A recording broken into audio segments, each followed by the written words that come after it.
వ్యవస్థ యొక్క అనాగరికమైనటువంటి ఆటవికమైనటువంటి పద్ధతుల మీద పోలీస్ స్టేషన్లో ఇవి నరకోపాలా, ఇవి మనం నాగరిక సమాజంలో ఉన్నామా లేకపోతే ఆటవిక సమాజంలో ఉన్నామా అనేటువంటి ప్రశ్నలు ఈరోజు తలెత్తుతున్నాయి.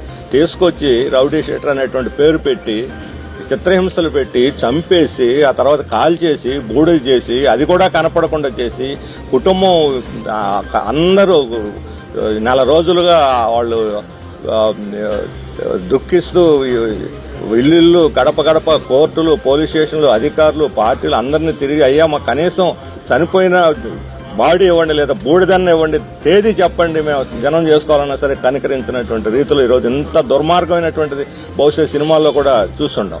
ఆ రకమైన జరిగితే ఇంతవరకు ప్రభుత్వం దీని మీద స్పందించాల.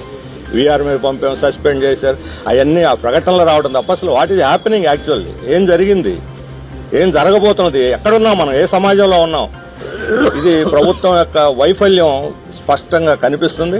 ఎప్పటికైనా సరే అధికారికంగా ప్రభుత్వం దీని మీద ప్రకటించాలి. ప్రకటించడమే కాదు, మొత్తం